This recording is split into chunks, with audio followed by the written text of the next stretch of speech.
Ladies, gentlemen, good and gentle folk of the Westlands and of the fuck out, because we want the rough and rowdy.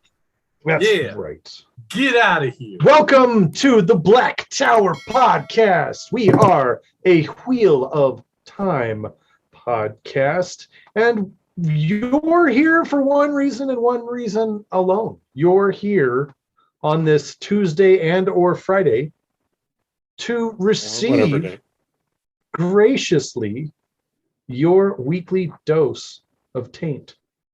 And we are here. Take two and call me in the morning. Happily doling out and dispensing said taint. So sit back, relax for the next hour to 90 minutes while we graciously serve you up a lascivious serving of tainty goodness. So for everyone who doesn't know, we had the Gathering Madness a few weeks ago, and I bought a case of Sam Adams pumpkin spice beer. Bought a case of heresy. It's a pumpkin ale. I may or may not have been wearing my Ugg boots when I bought them. So yeah, now Andrew has to make it through the rest of that. He's going to finish the rest of them. If all of you are thinking about how bad the wine in the Black Tower must be for those people who go mad, just imagine. Fucking pumpkin spice. Imagine what Andrew's going through. He would rather have Black Tower wine than this horse shit. He would. And as a matter of fact, if you guys noticed on Twitter, someone posted a picture of a bottle of Black Tower wine. Like, it's a thing. It exists out there. Super cool. Yarp. But no, welcome to the show tonight, guys. From the Black Tower to your ear holes, I am your Tsorvan Mihail, your storm leader, also known as Josh.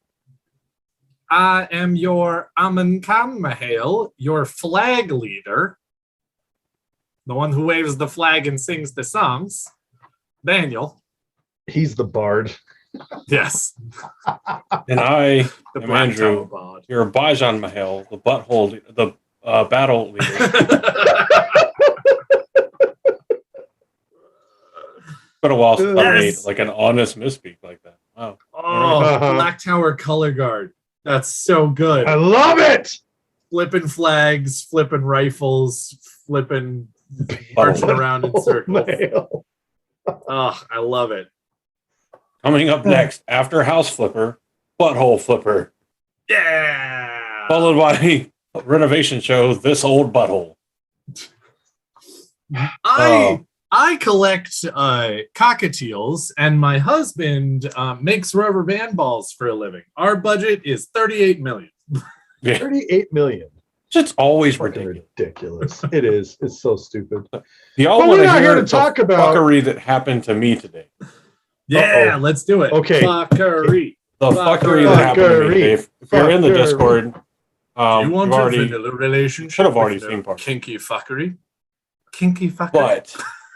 But, so today, had a video go live that I recorded last night and edited and uploaded all last night. Talking about the character profile write-ups, the interactive map, and the interactive timeline on the Amazon Prime Video for Wheel of Time. Mm-hmm. If you haven't seen it, peruse Twitter and go and look at it.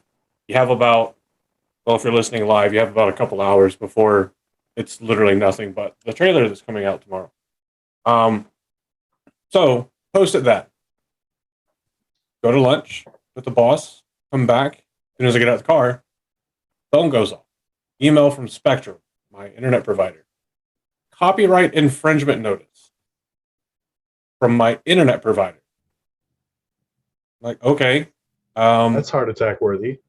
Yeah, I'll check a couple things. So immediately I went to that video to see if it had been copyright claimed, because I'm like, if I'm getting a notice from my internet provider, they've been notified by the copyright owner, which means they should have already copyright claimed the video, if that's the case. No copyright claim. So I thought, that's weird. Let me do some more digging, looked at the actual notice. It was a copyright claim from This is funny considering one of the last things we talked about. Disney. No. Copyright claim It did not from actually Disney. happen. Oh my But God. it is not in related to anything that we've done with Black Tower Podcast. That is what turns out hilarious. it is related to the Gathering Madness, because to facilitate me not having to give out passwords every 5 seconds for anybody that showed up, I opened an unsecure wireless network and subsequently forgot to close said open unsecure wireless network. And somebody who has a MacBook but either didn't want to use or doesn't have their own fucking internet, not only connected the MacBook to it, but 2 additional wireless access points, then used BitTorrent at 8 o'clock in the morning on the 25th yesterday. Dude. To BitTorrent download Shang-Chi and the Legend of the Ten Rings. And in just over 24 hours, Disney knew about it, tracked down where it went, where it came from, my provider, and sent me a copyright infringement notice. Damn. Oh, shit. Needless to say, that's okay? Oh, yeah. Okay. That's been closed. I've already called and Excellent. talked to the security specialist with Spectrum, and Excellent. they looked and they were like, "Yeah, we believe you, and you've done everything you need to do. You should be fine." Because I was can like, see none of the these- IP none of these addresses MAC that addresses- are on your thing immediately, and one of these things is not like the others. yeah. Well, I mean, because my thing was like, if they already BitTorrented that, I don't know what else they might have done if they've, Sure. if they've pirated, more Disney movies. Then it doesn't take a lot of those notices before your internet provider. Like, it's not just a like, hey, you're paying extra. It's you no longer are authorized to have service with them. Yeah, Yeah. exactly. Yeah. Where I live, guess how many internet providers there are? One. Not many. Only Dude, one, other than like they a shitty did. satellite internet provider that I'm not The- paying for because they don't do unlimited.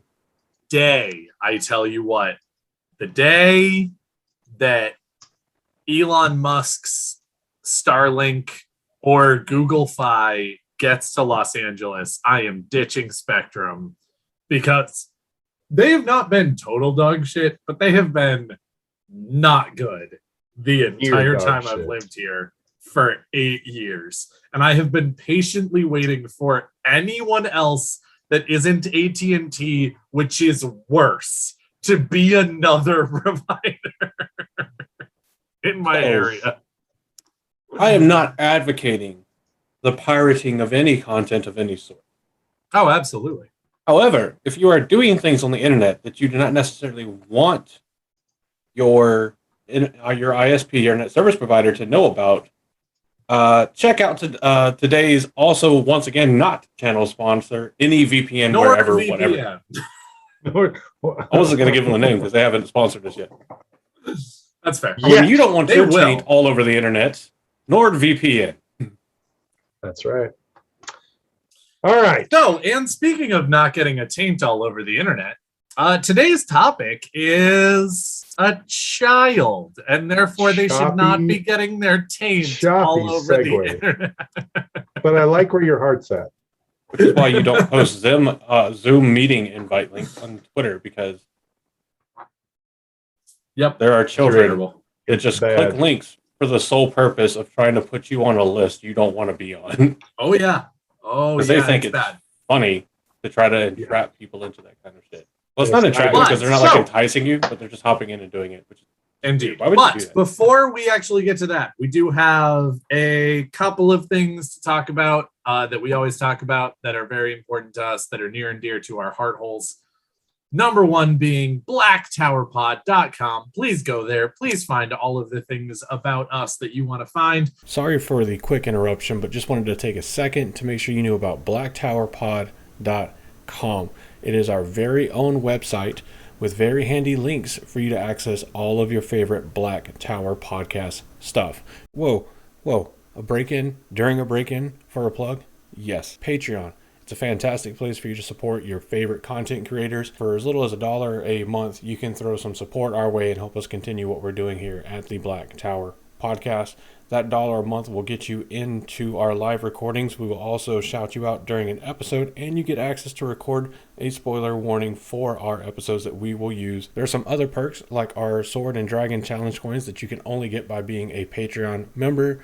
And there are perks as far as getting some different random merchandise from us and things like that. Go on over to our Patreon and check it out. And we thank you again. Now, what was the other plug I was doing? Do you want to post in the forums on the website? There's a button for that.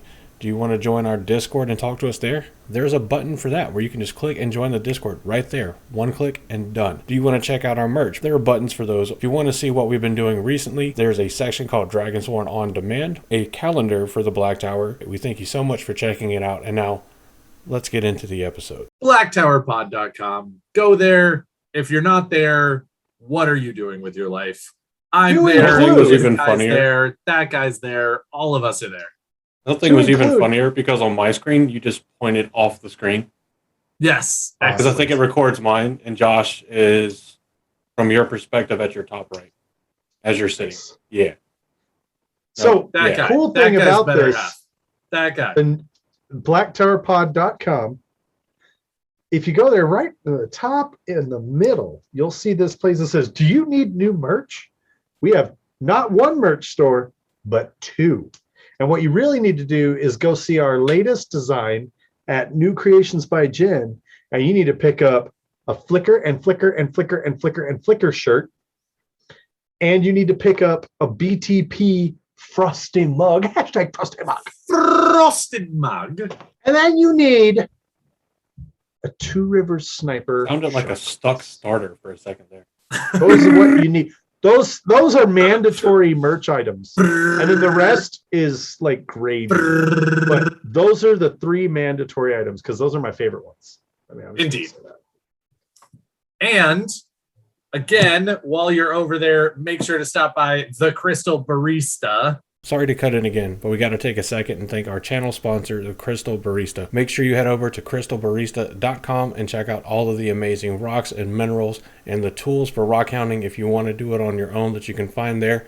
If you want to do subscription boxes, Crystal Barista also offers monthly subscription boxes that are delivered directly to your door and hand-packed by Crystal Barista with the assistance of our own Sorvan Mahale, Josh. Also, make sure you check out the Crystal Barista's Facebook page at facebook.com/rockpick. That's pick as in pickaxe with a K at the end for all of the amazing deals that the Crystal Barista does do from time to time. It's also the same place where if you're in the local area, you can see posts and updates about coming events. Make sure you head over to crystalbarista.com and then check out the Facebook page, facebook.com/rockpick. And when you're done getting everything you could possibly desire from crystalbarista.com, make sure that you let the Crystal Barista know the Black Tower podcast sent you. Now, back into the episode. You need to go to the Great Blight because the Great Blight is your one-stop shop for all things Wheel of Time content creation. Nabliss is a super awesome dude who put together a super awesome site, and you really need to go check that out. So next time someone says, hey, I just read the Wheel of Time, like, is there any good content creators out there? I don't know why I sound like Fat Albert's younger brother there, but that's where I was going. But I was also going to say, when in real life have you ever actually heard those words happen? And then after you tag us, it's funny because we keep getting on him about not doing Bill Cosby, so he just did a different version of Bill Cosby. Yeah, different shit. And then after you do that, just finished the Wheel you need to check out the coolest thing, which is the WattCon site. What? You need to go check it out. WattCon is going to be amazing. What? What? I don't say the website's not live, but there is Twitter. There's Go, Twitter, it's there's WattCon official. There's a TikTok, which I believe is also WattCon official. Just go check those out. When the website and all that is ready and more information is out, it'll be blasted out on Twitter and the TikTok for sure. Had a blast. There's probably a Facebook page. I don't know. Get a blast. Skiddity pop pop. But anywhere you can look, feel free. Look for WattCon or WattCon official. I blocked touches for my earbuds. Why is it beeping it? It's going to be awesome. It's But yeah, also going to it's be dope. you can add that to the list of things that will be super awesome happening next year. Indeed. Can't confirm. You got Full stuff three coming. major things. You'll see. Oh, You got Jordan Con, you got WattCon, you got the Gathering. super dope note about WattCon. I don't know if we mentioned it before. So there was initially a GoFundMe set up for WattCon. Yes. For like startup cost for everything for the venue and all that. And the goal was $12K. The goal was met and exceeded within 9 fucking hours. The first so then it moved, day. Yeah, first day. And then it moved to the stretch goal of 17,000. When I looked at it last, which was a fair bit earlier today, it was at just under $20,000. So people are hyped for it. People want this, and it's going to be super dope, super epic. Just keep your eyes and ears out. Wait, Like today this. it was over 9,000? I mean, yeah, I see what you it did was technically. it was over 9,000. on the first day. On the first day. Within But- the first Yeah, 5 is that- hours, is it was that over everything? 9,000, you dumbass. Yes. Is that all yeah, our that was extras? Is actually that the our one thing I was gonna say. extracurriculars? Those Oh, are our extracurriculars for right now. So Andrew's I got do another have thing. this. You had one more thing? No, you No, got you had one more thing. Oh, yeah, I have one more thing. It's a very important message coming in from our old friend, Malkir Talk. Welcome to the Black Tower. This is your spoiler condom. If you have not read the complete works of Robert Jordan, The Wheel of Time, books 1 to 14, and also New Spring, Big Bad Book of White Art, and the companion, you are at risk of being spoiled. Spoilers come with side effects. These side effects may include headache, nausea, vomiting, death, dizziness, vaginal or penile eruptions and ejaculations, dysentery, cardiac arrhythmia, mild heart explosions, varicose veins, darkened stool, darkened souls, more vomiting, arthritis, hemorrhoids or diabetes, virginity, mild discomfort, vampirism or werewolfism, gender inequality for the whole planet, spontaneous dental hydroplosion, sugar highs, even more vomiting, or maybe just a mild rash. If you cannot deal with these side effects, please leave now, for fear of spoilers. You have been warned. Oh. Spoiler Serious wolves. shit, guys. Serious shit, guys. Oh, did actually have one more thing. More info to come, but we're going to start a series, preferably on live streams, called Vets Discuss, where we pull together however many veterans we can realistically get and facilitate and talk about the Wheel of Time. Veterans of the military, any branch. So if you are or know of one that is a fan of the Wheel of Time that might want to hop on to a live stream and show their face to 5 people on the internet, then, send them our way. Indeed. So yeah, that's happening. Fine. So- More info to come later. So who's going to intro the show topic? Daniel, I see you've got a very enthusiastic hand raised. I don't know if you're wanting to volunteer for this or if you're proud of the fact that you used deodorant today. Either way, take it away. I don't know if he still had a hand raised, those. because according to Schrodinger's cat, I can no longer see the hand, so it was both there and also not there. ¿Por qué no los dos? Said Schrodinger. So, Okay. today, we are actually going to do something that we started in a thing a little while ago, but did not get a chance to finish because we got sidetracked. Oh, shock, awe, The Black Tower got sidetracked by something. Scandal. Finish a topic. So scandalous. The horror. Tea. I know, right? But today we are doing a background breakdown, which is another in our series of talking about characters that we don't think get enough credit, or maybe screen time, or maybe just Or just love. characters that get forgotten when they really shouldn't.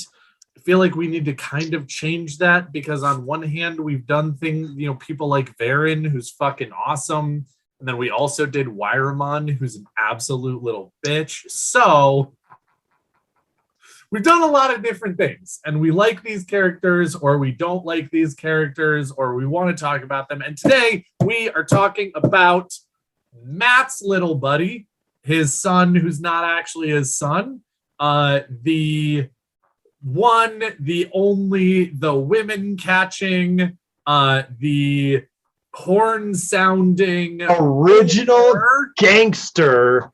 OG Olver. God, I love this Basically kid the mascot so much. of the band of the Red Hand. I love this kid so much. Now, first off, before we go any further, he's not Geidel Kane. He's not. He is not. They talk about how ugly he is all the time, but he's not Geidel. He's just in his awkward adolescence. No, he's Okay. ugly as shit. Well, I was trying to be nice. Oh, he's gonna No, but grow up he's to be a- ugly as shit. Yeah. He's an ugly kid, but he That- got that's a away. straight He's quote got from the away with book. the ladies. Like, RJ legit wrote down, Oliver, the ugliest fucking shit kid. love In the Wheel of Time wiki, his appearance is said to be, he is referred to as being very ugly, with a massive squashed nose, big ears that stick out, and a mouth which is too wide. He is gaunt. And so whoever put the Mad Magazine kid in our Discord, yeah, fucking accurate. Do you know what? Do you think that like Robert Jordan just hated Mad Magazine and was like, fuck this kid. I'm going to make him ugly and I'm going to put him in my book. He didn't have to make him ugly at all. He just needed that's to my new describe headcanon. him, because I'm sorry, Mad Magazine kid. I really hope that is a caricature, because you are not attractive. Now, this is from gonna someone say- who is aware that they are also not terribly attractive, but Mad Magazine kid, I'm sorry. I'm gonna say that's my new headcanon. Oliver is the Mad Magazine kid. That has actually legitimately always been my headcanon. Well, Because aren't of you the just ears. smart. No, because of the ears. It's all because of the ears. 100% ears. I love it. I love it. Because honestly, Matt keeps harping on how fat Chell Vannon is, and how ugly and big-eared Olver is all the fucking time. And so in my head, Chell Vannon is Danny DeVito, and Oh my god. Olver is the Mad Max kid. That's just I love what's that. happening. Now I want to see Danny DeVito as Chell Vannon. And all I could think about him is like from Always Sunny. He's like, hey, the band of the Red Hand is here. We're gonna go down and get some whores and some rum hand.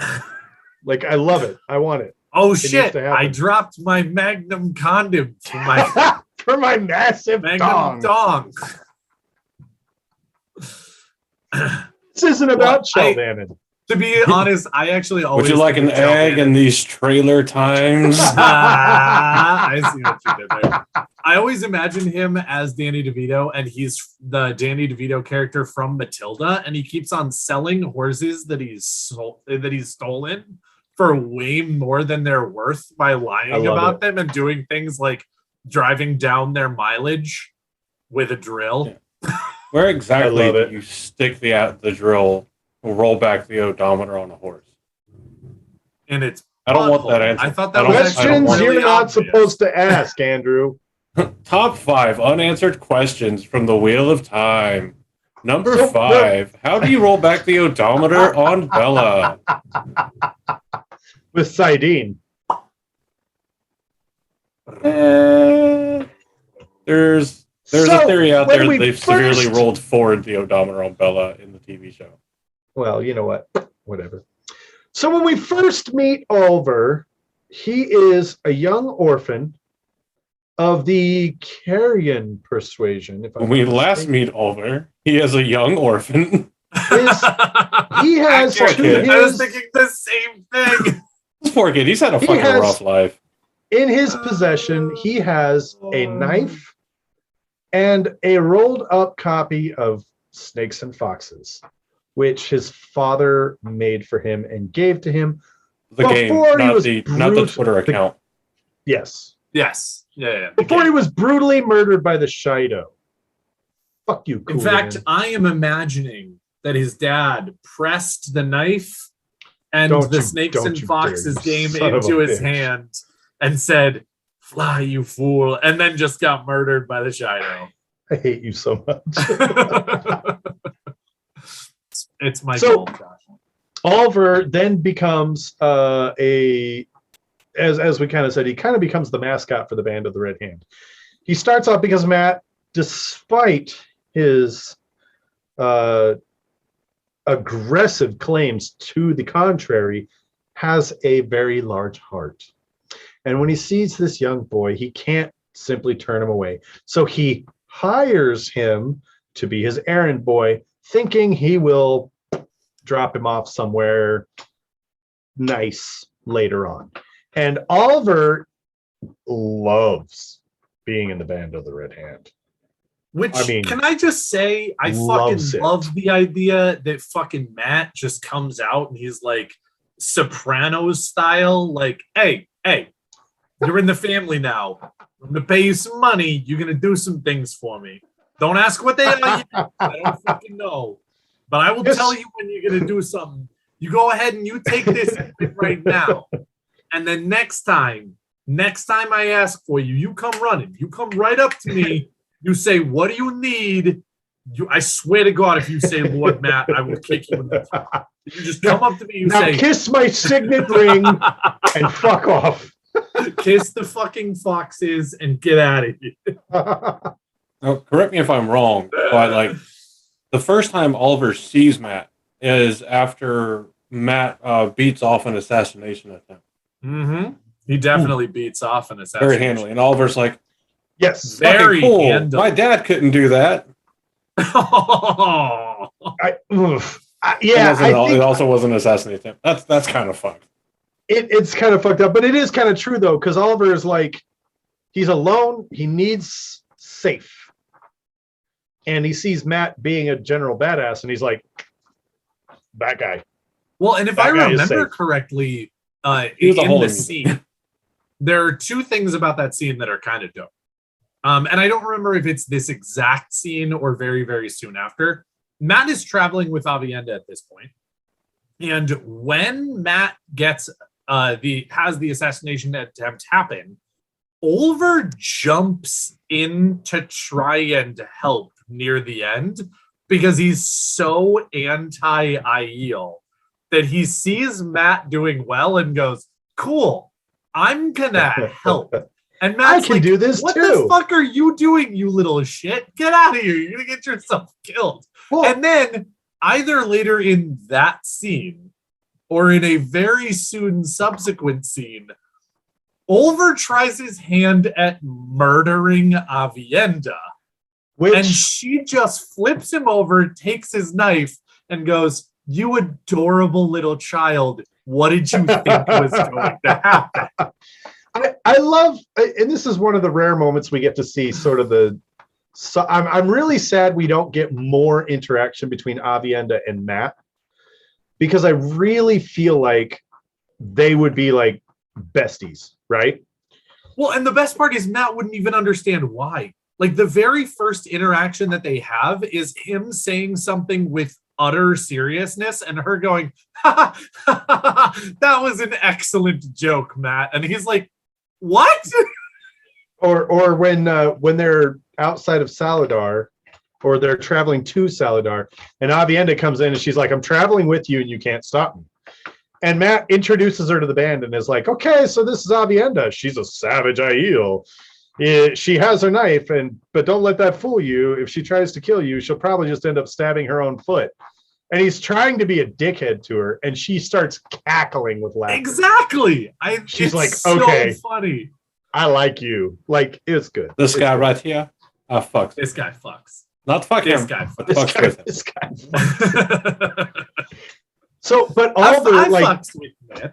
sincere, like just in an absolute gangster move, as you were saying, Daniel, like just straight up comes up to Avienda. He And has he's like, two things in the world, kill and you. he is all done playing snakes and foxes. So he pulls out his knife and goes, Avienda, your time has come. And I'm gonna she's cut like, you, bitch. Right? what? And she's just like, yeah, you're Again, cute. I also love the idea that this is Aiel humor to the nth degree. Like, again, Matt goes and he's like talking to the band of the Red Hand, and he's like, she's gonna stab herself in the foot, and she's like, ha, this guy's funny. And then Olver comes up and tries to stab her, and she's like, ha, this kid's funny. And you're like, none of this is meant for humor. This is Oh, the that's worst good. possible game of tag I've ever seen. I could make one 1,000,000 bajillion% better. So they actually are in Abu Dar together, Correct. which we know as a pretty big scene for, and this is prior to really, like, Matt at this point in time has, like, you know, a band of merry men, but they're not really like established themselves as the band of the Red Hand at this point in time. Matt decides he's going to free some of the Damane who were previously Aes Sedai, and he's like, yep, we're getting out of here. And Oliver is kind of like, you know, cool. Like, I don't know that he ever really understands how dire the situation is, but I like It's to pretty clear that he think, doesn't. well, but I like to think that he's like a kid living, because like what kid didn't want to be a warrior when they were young, Or you a know, like, pirate. yeah, because it was romanticized, And he gets right? to do all of this. He gets to Well, he do also- everything.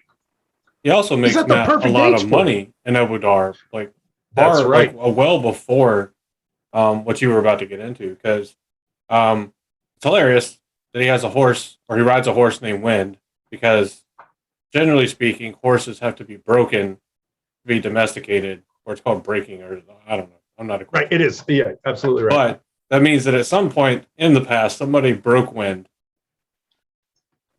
and now Oliver I hate rides you so the broken much. Wind to make Matt money. I hate you so much.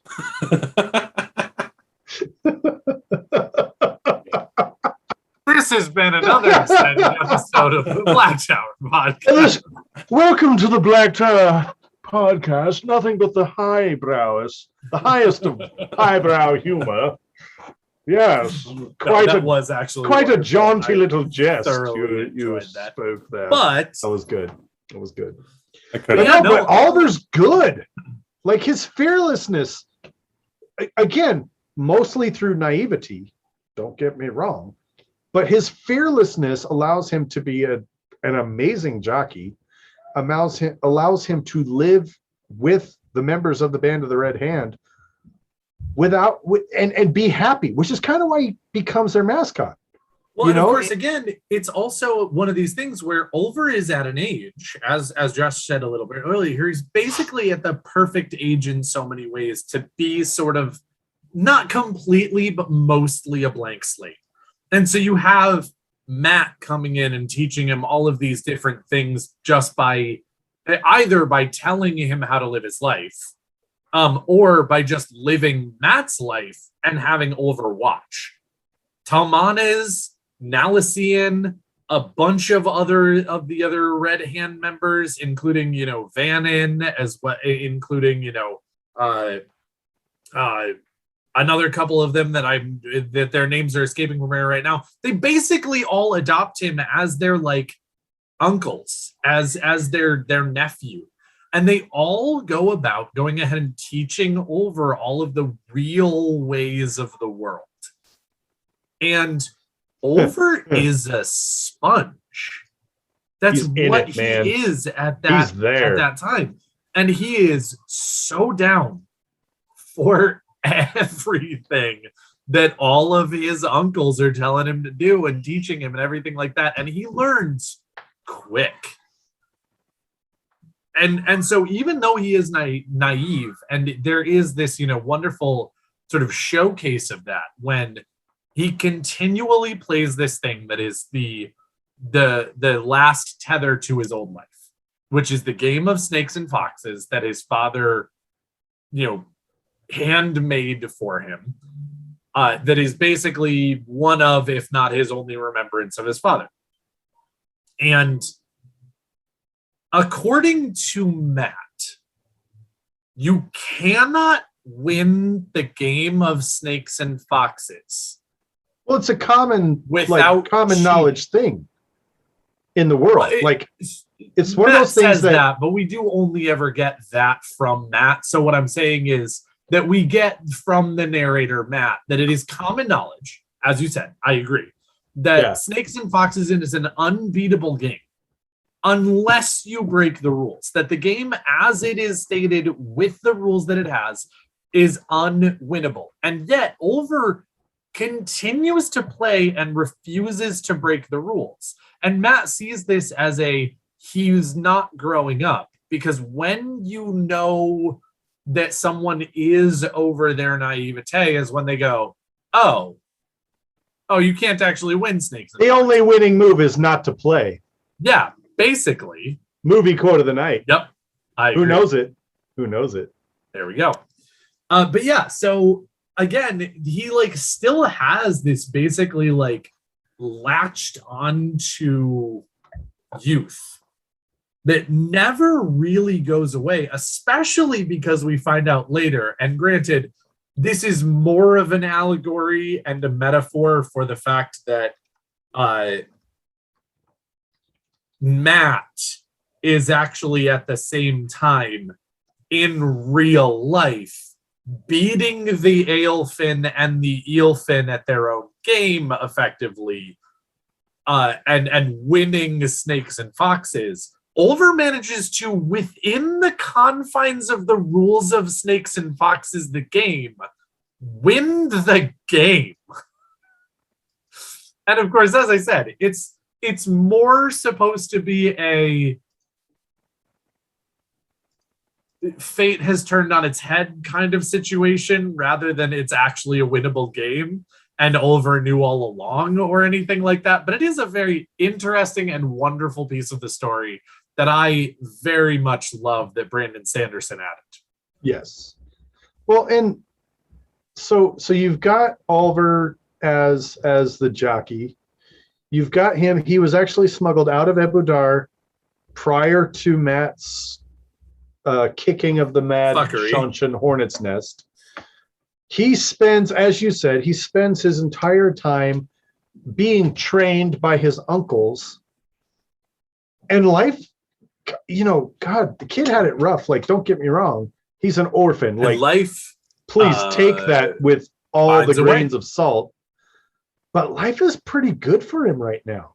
He's with a soldier, a military army, which, again, his idea of soldiering and fighting and war is very romanticized, as it is for most. Led by the greatest general who has ever lived, because he has the memories of every general who has ever lived. And he's as you were saying, Daniel, he's a sponge, man. He's soaking it all up, to include the because there's a saying, you work hard, you play hard.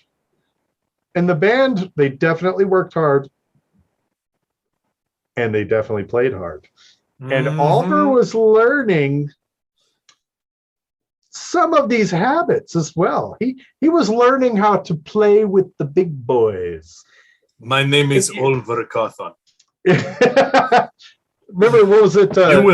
You will go home with me tonight. It will happen.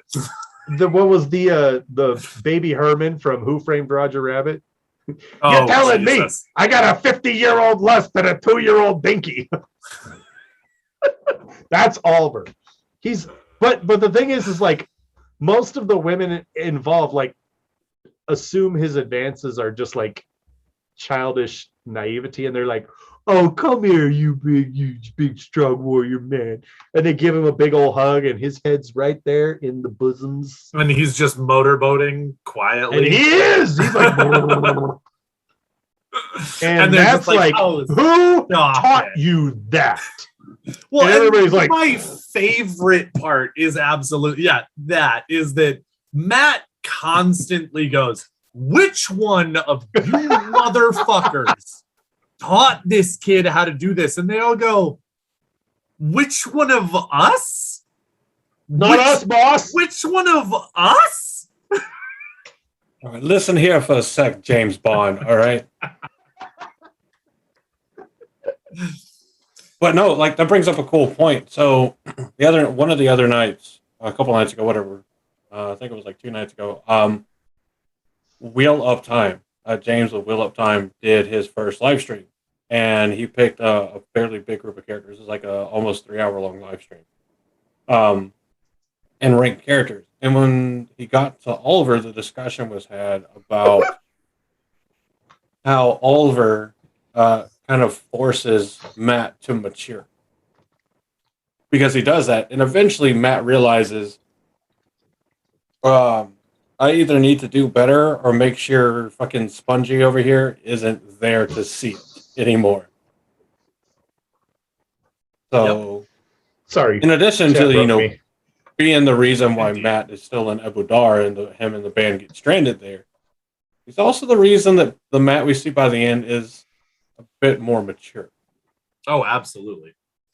Well, and I think that one of the most interesting parts about the relationship there between Olver and Matt is that, yeah, for a while, Matt is, I love the guy, I love the character. But for the first book, he's insufferable. And then for the next like 6 books, he's so blind. And again, it's so very much the idea of, I'm still Matt that's in Emmons Field, but I'm in so many circumstances that I need to be more than that. And of course, when it comes down to it and push comes to shove, I am going to act that way. I am going to go save the men who are about to walk into an Aiel ambush. I am going to go down and protect the young orphan who I've now met on the street. I'm going to do whatever it is that Rand needs me to do to forward his agenda, like this, that, and the other thing. All of his actions, if you will, are that of someone who's responsible. But at the very least, in the POV segments that we get from Matt, he refuses to admit it, bitches about it the entire time, and never actually will take on the honest truth of his responsibility. He just does it when the chips are completely down. And Olver, I think, is when he really starts to realize that he sees so much of himself in the kid. And Olver is regularly sort of doing the same thing, that he's running around and doing all of these things for the band. And when push comes to shove, he's almost always doing sort of the right thing. And Matt goes, am I really that fucking naive? Am I really this ugly little boy that I picked up in Abu Dar? Like, and in the end, he ends up going ahead and realizing that he can't lie to himself anymore. Yeah. He either needs to admit that he has come a long way from where he was, and admit that he needs to officially and convincingly grow into the responsible person that he is when everything goes to shit, or he needs to not be the leader of the Band of the Red Hand. He needs to not be running around and doing stuff like this. He needs to not have anybody's fate in his hand. And in the end, he decides that he is going to be the responsible adult that the world needs. Yes. Rather than the irresponsible young prankster that he always wanted to be. And the fun part about that brief tangent is that well, I mean, in all seriousness though, because it creates a very interesting sort of catalyst for Olver as a character. Most characters, they come in, they have their goal and they do their thing, and that's what they do. And the whole book, like Rand, he's the Dragon Reborn. So the entire book is him figuring out how to Dragon Reborn. I mean, that's to Dragon Reborn. I like it. Yeah. And so you've got the Forsaken. Most people's goals in the story are pretty clear cut. Like, this is what I do. Olver has sort of a unique experience in that for the first portion of the story, up until the Tower of Genji, he serves as sort of a catalyst that forces Matt to mature. Matt doesn't care about, he cares about them, but in this sense, he doesn't care about the soldiers, because he's like, they're soldiers. They're here because they're soldiers. Olver doesn't know any better, and he recognizes this. And there's a part of him that is forced to mature and be better because Olver is there. Be best.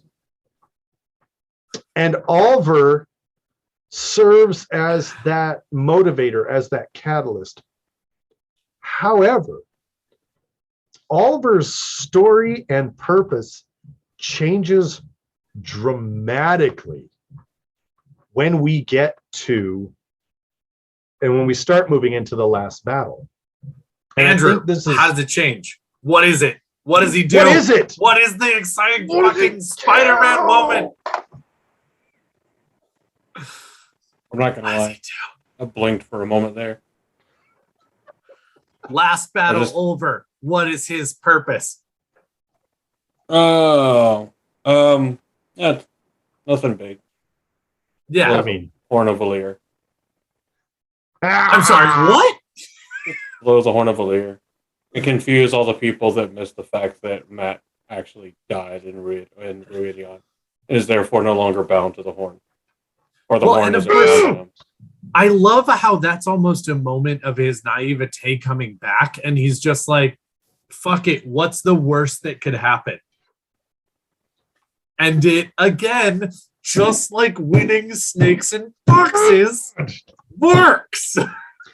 This whole, okay. Except it's easy to follow, like, at least once it happens looking back, it's easy to follow how it works for him. Oh, of course. Whereas it's never really described how he actually manages to win snakes and foxes. It's just correct. He meets the win con and he does it fairly, which just means within the confines of the game. Like in Magic the Gathering, it is completely within the confines of the rules to completely murk opponents within like 2 to 3 turns, like with the commander format or any format where as long as you have the cards for it, completely fine. I just watched it happen yesterday.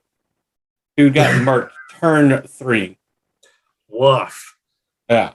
So, but the real question is, fine. Did he use your Child of Alara to really fuck over someone else? No. I had Child of Alara out for all of 3 turns and then died. There was some fun. But no. Yeah, no, I was counting on another guy. He made a copy of Child of Alara. I was counting on him to actually use that to block damage and board wipe anyway whenever I swung for commander damage with Child of Alara, and they didn't. So damn. We were all gonna die. Interesting. But the thing is this Olver becoming the horn sounder is one of the most brilliant story tropes that I think I've ever, not a trope, but one of the most brilliant story mechanisms that I think I've ever experienced in a book, because they made such a big deal of how Matt is the horn sounder. And until he dies, that is bound to him. So we desperately need to get the horn to Matt. Well, and it also gives us a bunch of answers. Like, Yeah. Birgitta dies. Is she just fucking gone? Doo-doo-doo, Birgitta. Yay, Well, yeah. she's back. And then it also answers Noel, get your ass back in here, you big fucking lug. Well, there's that. And then there's also the question of, can the shadow actually blow the horn? And the answer is yes, but Otter Hawkwing tells Oliver or Matt, or tells somebody, I forgot fucking who. But basically looks at him as like, no, we still have free will. Like, we don't have to do what you tell us to. We just do. The only thing that compels us is the dragon banner. If that's not there, that's right. I do what the fuck I want. Thanks for the free pass, motherfucker. Do what you want with my body. Do what you want. The thing that gets me so... The thing that makes me hyperventilate every time. Could you imagine being... Sorry, I don't mean to cut you off. No, go for it. Could you imagine being like, I don't know, Demandred, and you get the horn, and you blow it, order them to fight for the shadow, and they literally all just turn, and you get murked by the ghost you brought back. And as they're fading away, they literally take the horn, hand it off to someone from the light, and it's like, try not to fucking lose it again, you morons. Right?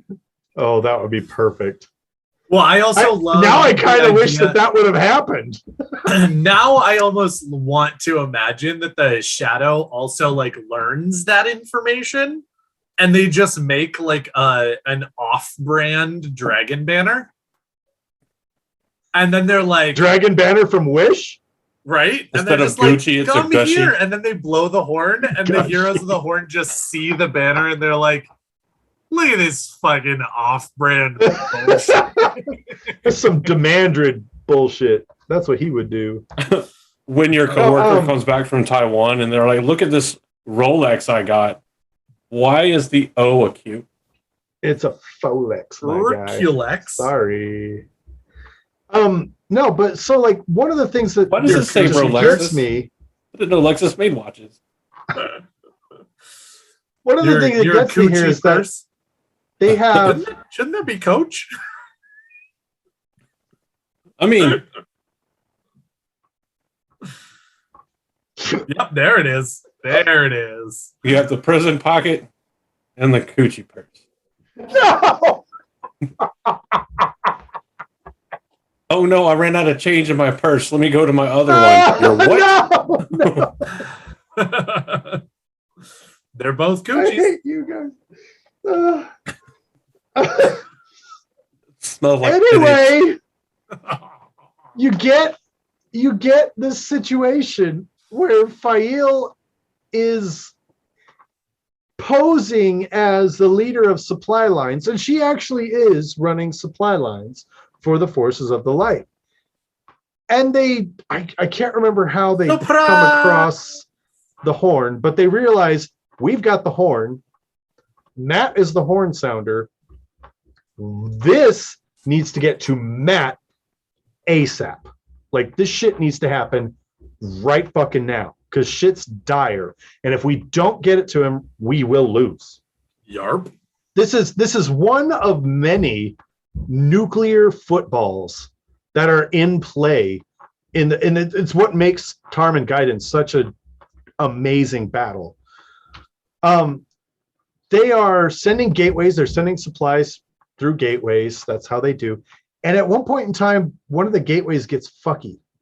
Like the Ashaman weaving the gateway is tired. Something's not right with the tank. Like, shit's just fucky. And they end up in the Blight. Not where they wanted to go, which was to Matt. Which was not the Blight. which was literally anywhere but the Blight. Hell, And I'll so- take Abu Dar over the Blight. This is some bullshit. Right? And so they are literally in the middle of enemy territory with the nuclear football, the nuclear option, and they're stuck. And they're like, well, shit, we've got to get out of here somehow. We've got to figure this out. Obviously, it all goes wrong. And it's the first time that Olver is faced with the grim reality of a soldier's life. Up until this point, and a soldier's death. Because he absolutely, and it's not just, because let's be honest, I mean, I'm speaking as someone who hasn't actually even lived it. And I look at the life of people in the military and go, no thanks. So do we. Yeah, no, but you've also lived it. So you have much more like It just makes you smarter than us. Not totally. But anyway. It's some weird Stockholm syndrome because we're like, yeah, no thanks. Would you do it again? Yep. Right? It is weird. It's weird. It's fucking. I'm a glutton for punishment and pain. Make Give me me push more. more, Sarge. Because again, the thing is that the reality for a soldier is that you always know that when you go into a combat situation, there is a chance that you're going to die. Always. Even Every if time. you are literally set to hold down the fort and you're not actually going on like actual, dangerous missions and things like that, if you are in a place IDF where is a combat fucking is thing. happening, there is a knowledge that your death might happen along with that. And It's My hope true. was that if I ever died in service, that it would spur the start of a massively successful shrimp company. I've eaten there. But yeah, so Olver has never really had to deal with that because again, I swear he absolutely has Matt's luck. Ooh. And 100% he goes through life just going,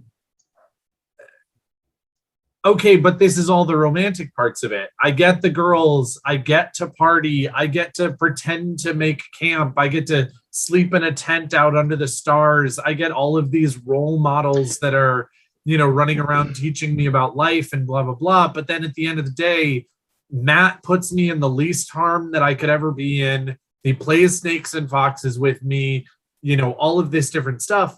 And this is, as you said, the first moment where he gets into a situation where he doesn't have anyone around. Oh yeah, To he's the feel troop that him enlists, goes to their first, gets all their training, goes to their duty station, does more training.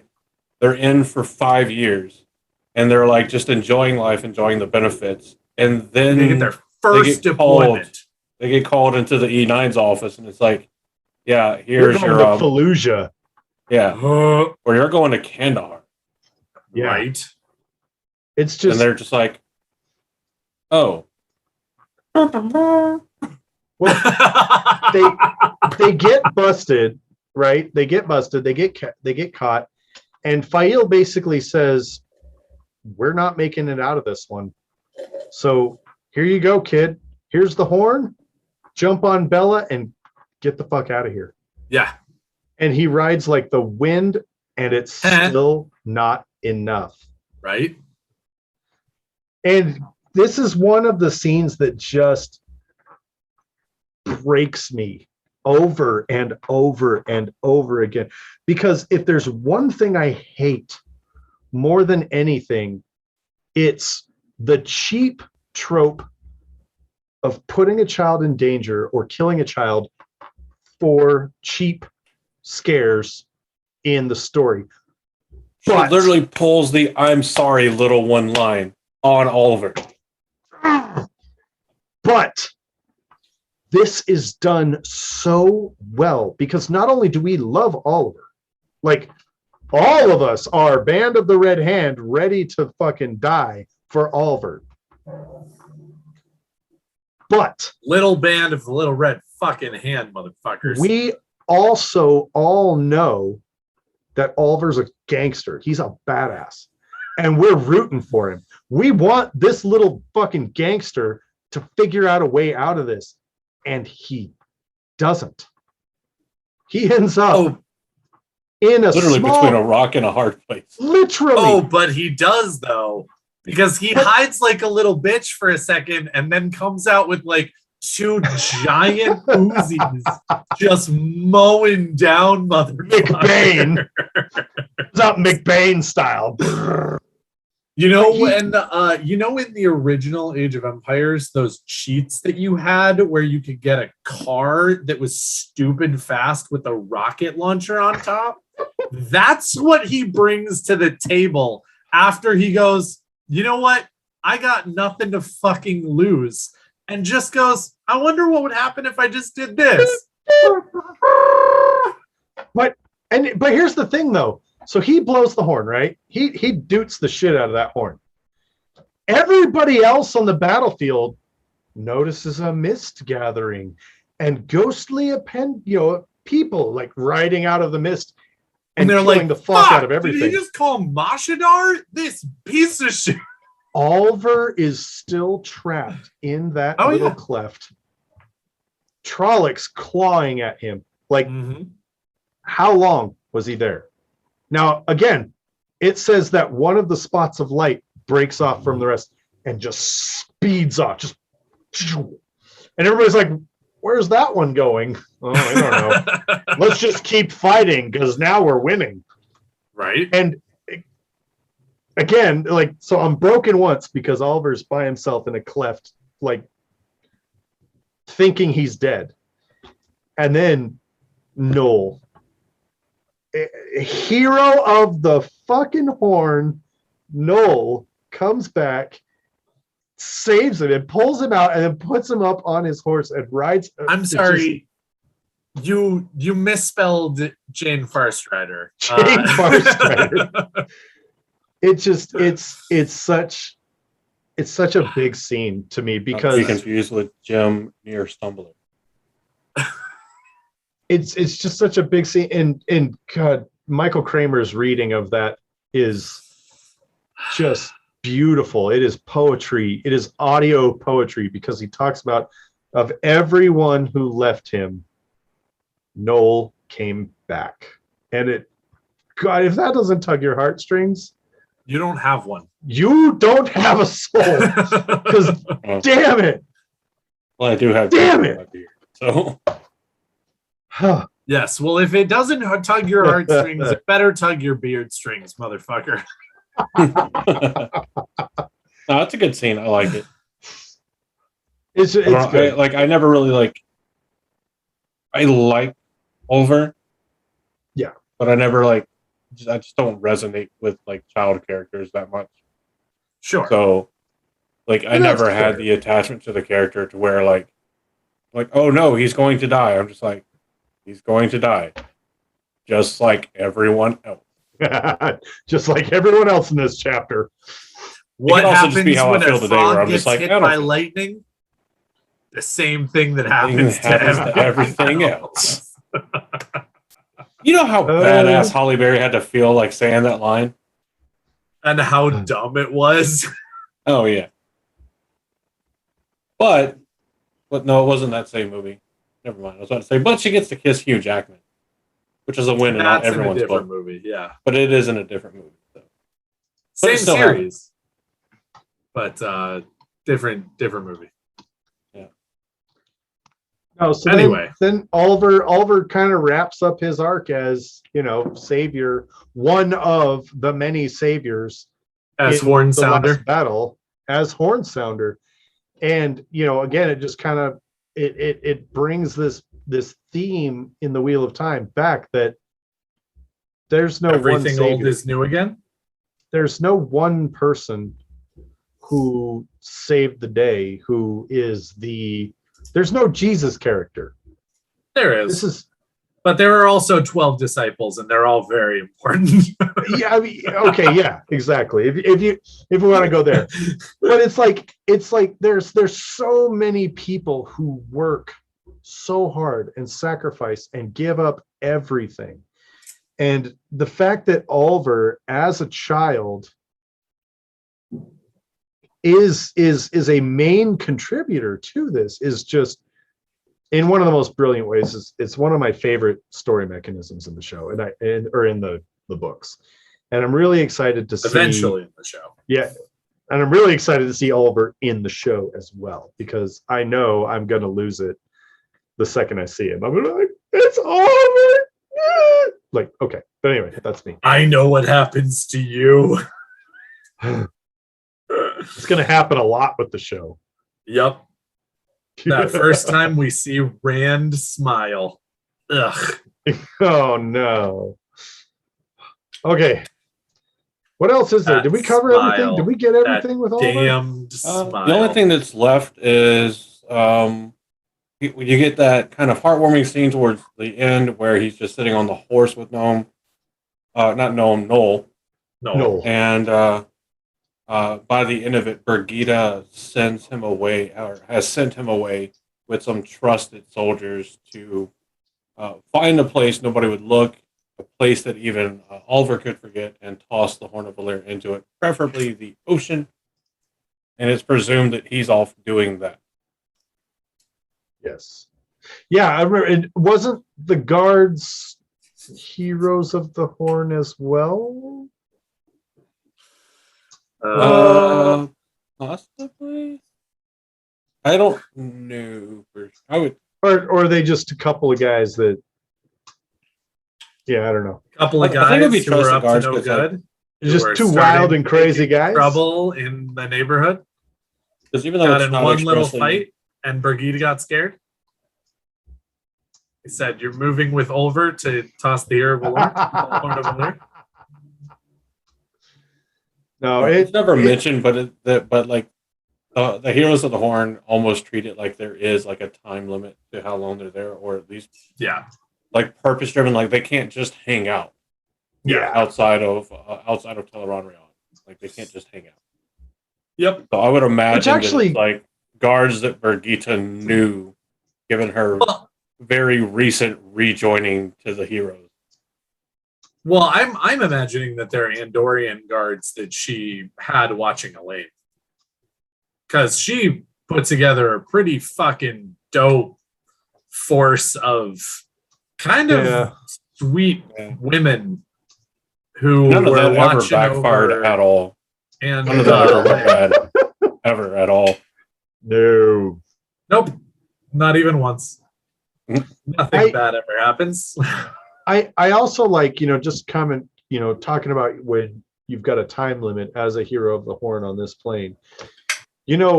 That could be the reason why Birgitta, as Elaine's warder, was losing her memories. Because the longer you spend on this plane, the more you lose of your previous experiences. And so, maybe that's it. Maybe that's the limitation that compels them to go back into and the big tragedy, the big thing we didn't know about Birgitta is whether or not she would regain all that when she finally did go back into the world of dreams, because she didn't have the ability or the option to just pop back into the world of dreams because she was bound to Elaine. The real question is it like a battery? Yes. Or is it actually something that she lost for good?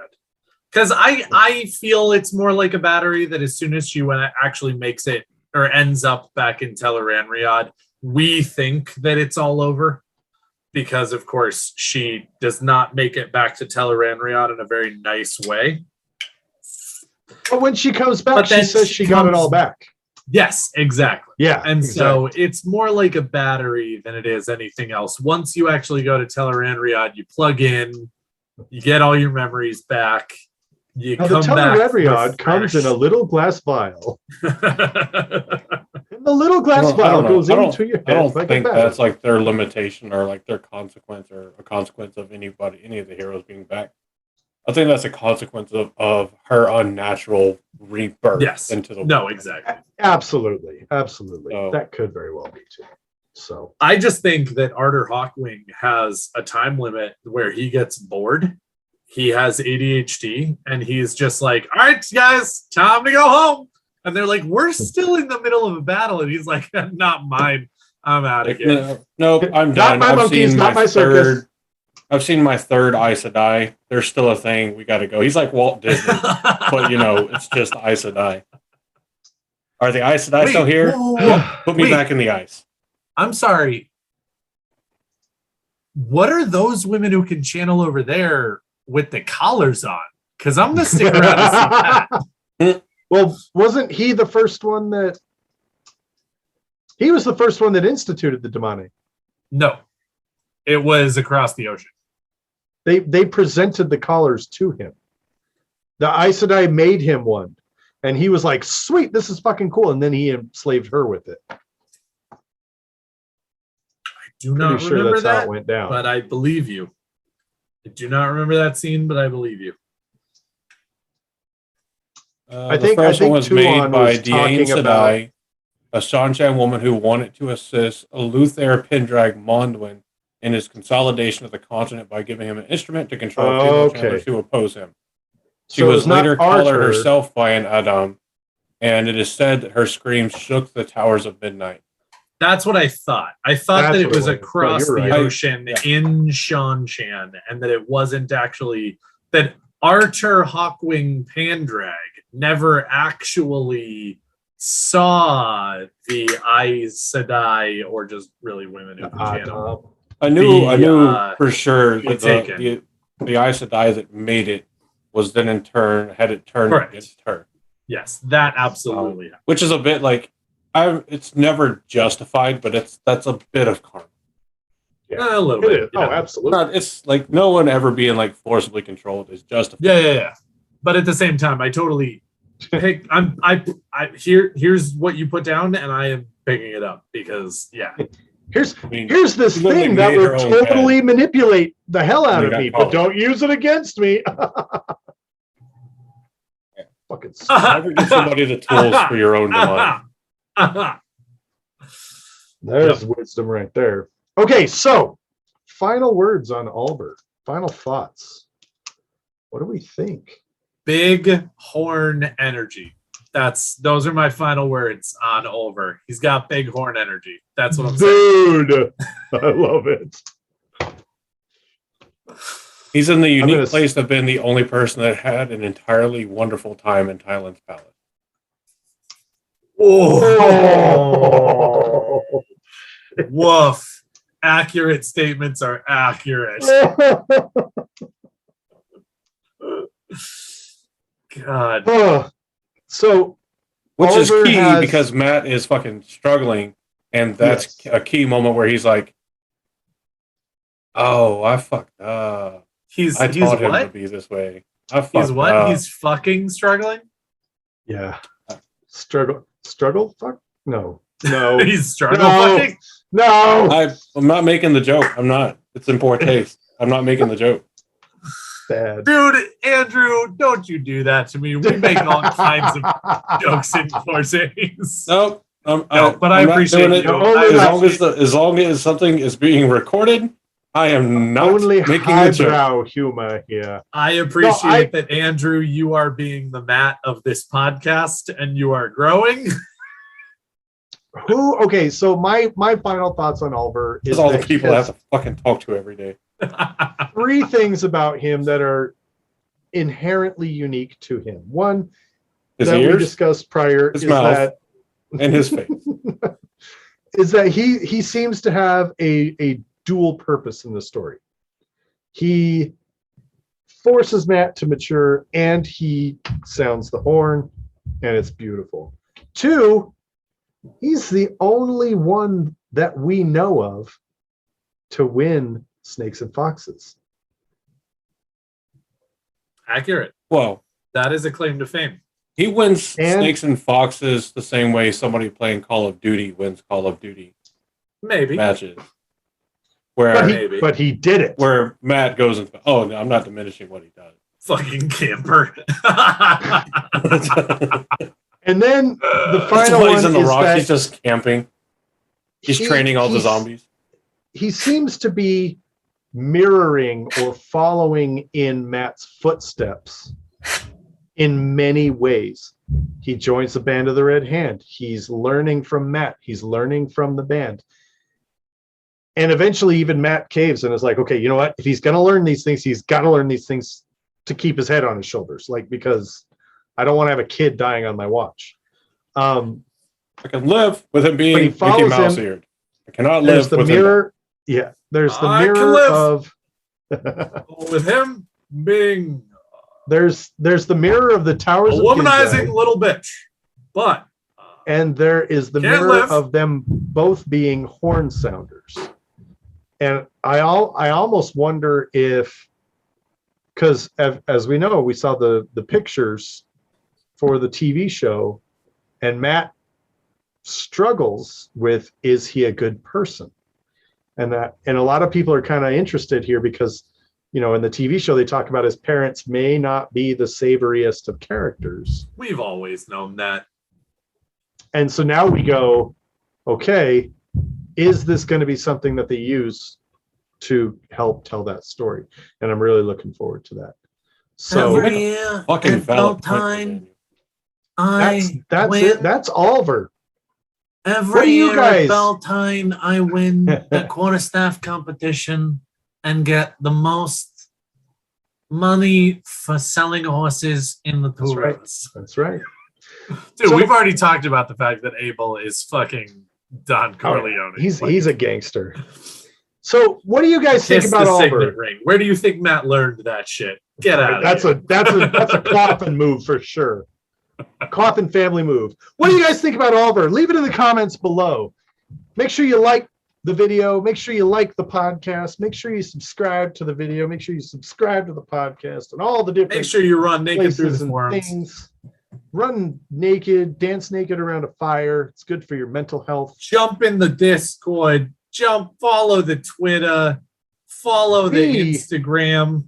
Love you. Y'all are awesome, by the way. You are. Quick point of statistical data for the podcast here that blew my mind and I think has blown everyone's mind. We've all had to pull down our trousers, our brains' trousers, so that our minds can be blown.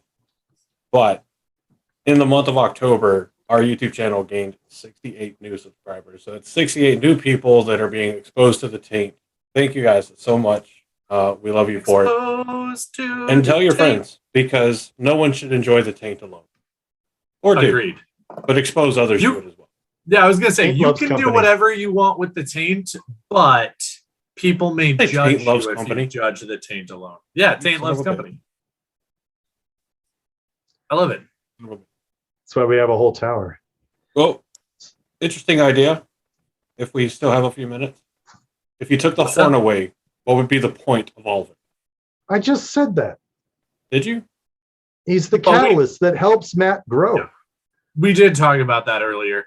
In the last battle, Olver does not have a point. I really don't pay attention whenever you guys talk. So, and it works for us. Guys, thank you so much for tuning in. Thank you so much for being here. Thank you. We hope that after you listen to this episode, it leaves you just a little bit more insane than you were before you heard the episode. And so from all of us, the Black Tower, I have been Josh. I have been Andrew.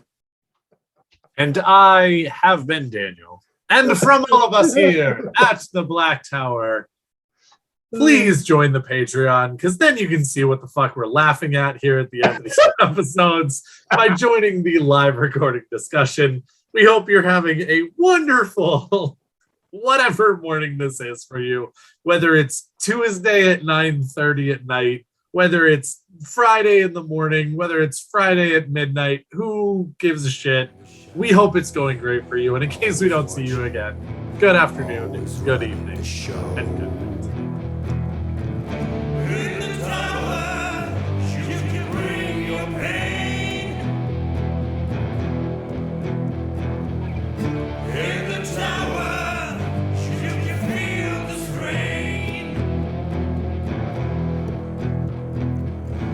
You've been having so much trouble just fitting